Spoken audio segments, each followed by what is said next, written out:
So here's a program I've been having a lot of fun with. This is Whimsical. You can do flowcharts, wireframes, sticky notes, mind maps. And here's some examples down here. You can create folders, you can create team workspaces so people can collaborate with you.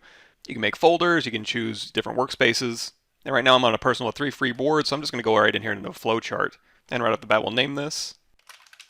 So if you want to go back into this folder, you see we got our cool stuff down here. You can click on this. You can also hit this little back arrow here so you can very quickly get to other boards that you've created, or you can start a new mind map, sticky note, wireframe, and flowchart in here.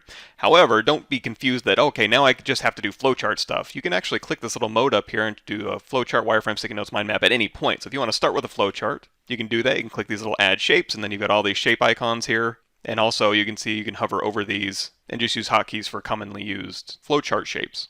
And actually, here's a really useful page, is the keyboard shortcuts you can use across all of the different modes.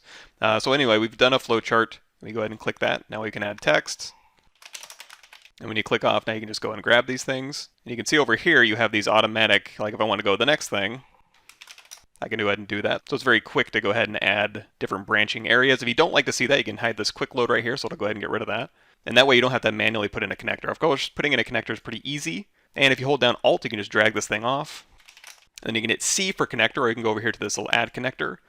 And you're going to see it's going to highlight purple. So if I grab, hover over this thing and it goes to purple, and I go to this thing, it goes to purple, you can just let go. You can make it a curved elbow connector. You can move this thing around. It'll always be connected. You can grab little pieces of it here.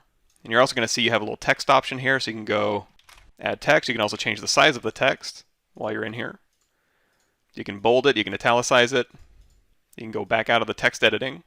You can also change the shape of this. So if you want to make it a dotted line, solid line that's thick, you can also change the color.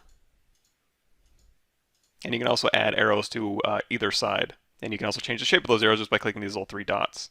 At any point you can go through here, you can click on this shape, you can swap this shape out with something else. You can go through here, you can change the color. You can also change the look of this. You can go in here, you can make it a little transparent, or an outline with a dash, or completely transparent. So here's translucent, here's transparent, here's solid, and then here's dotted line. And if you ever want to go back in the text, you can just double click it, left justify, right justify, center, choose how to center it vertically. And again, you can just exit out of there or just click the back arrow to go back into the other options. Again, just hold down Alt, drag out a copy, go change the shape, change the color, hit C to go into connector. Oops, we just renamed it. Hit C to go into connector, and you can again connect this, and it's going to highlight purple, and then here it's going to highlight purple again, although it's going to be a little hard to see because you have the color purple here. You can click anything, you can hit delete, C to go to a connector, purple to purple. Again, make that your bent elbow, and then it'll always be connected. Now at any point I can go in here and I can grab another shape, and if I zoom out here, and that's just control and middle mouse wheel, you can go through here and you can drag a shape over all of these. And the cool thing about this is that anytime you do that, it's automatically going to nest everything inside that shape to that shape. So if I want to move things inside of here, I can. I can also just grab this outside one and just move that around. Of course, I can also change the color of this outside one. I can make it translucent. And because these are all nested now, I can hold down Alt and drag out a copy of this. I can put a connector between these two now, and it's going to highlight purple to purple. If I ever want to label these things, I can hit T to go into text mode. I can put any text anywhere I want. And over in here, you can make it large, extra large, extra, extra large. Again, you can bold, italicize it if you want. Choose the justification, choose the color. And right now it's not nested in that group, but it will go ahead and you can snap it to whatever makes the most sense, or you can just throw it in that group and now it's nested in part of that group. Or you can just drag it out. Another thing you do is, like we mentioned earlier, you can go out of this flowchart, you can go right into Wireframe. So under Wireframe you have a lot of cool options. You can add elements, and these are different things that you can put in different states. So if you want to add a solid button, you can go through here and you can add a button. You can go ahead and label it, change the color, change if you want it translucent or turned into a link. And there you can see we have a state over here. So right now, if we're just kind of mocking up something, and by that I just mean, if you want to grab a iPhone mock-up and then you have a button here, you can say, you know what, in this state it's going to be a disabled button, or it can be an enabled button. And you can hold down Alt, you can drag out a copy. You can go through here and you can add these icons. You can say left or right, or you can remove. Now once you've done this, you can go through here again, you can add different colors. And if you want more colors, just click this little arrow and you got more options in here. And so now if you're on a menu, let's go ahead and grab all these and move them over. And if a menu where these two haven't been activated yet, you can go ahead and change that state to disabled. And if these get out of whack, where you're just dragging buttons around and they're not exactly snapped, you can very quickly just grab any element, and already you will have alignments here. So go ahead and align these center, and then align them, distribute them vertically, and there you go. So if you want to spread these further apart or move these closer together, you can just grab all of these and then just do another vertical align.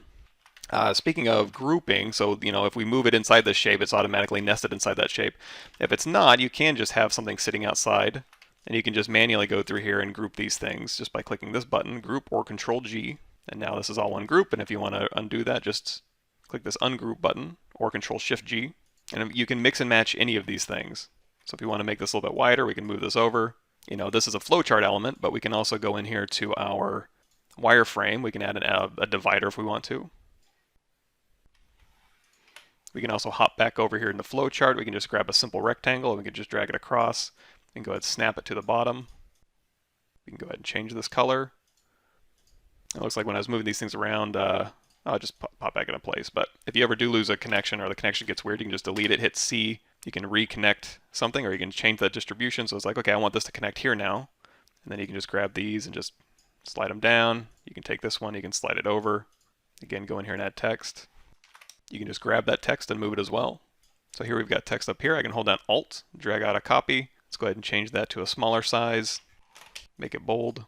And if you ever, it all automatically snap to a grid that you can see here. If you ever don't want it to snap, just hold down the tilde key, and that'll just free this up to be completely movable to exactly where you want. We'll go ahead and drag this out. We'll make this medium, not bold, or maybe even small. And now we just basically have a text box. So as we take this little text box here, we can make it bigger or smaller.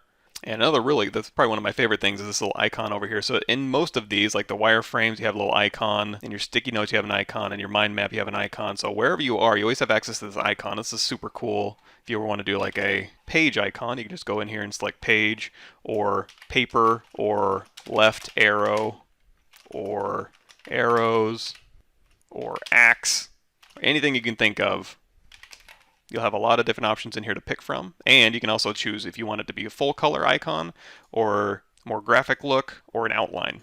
So if I scroll down here and I grab a little piece of paper, now I have a paper icon. Of course, you can make this as big as you want. You can go in here, you can change the color, you can make it translucent or an outline, or you can do a multicolor fill. You can go in here and you can swap this out. And it's also organized in here if you want to go to like business finance and see if there's anything in here, and then, again, looking for the type of icon you want, user interface.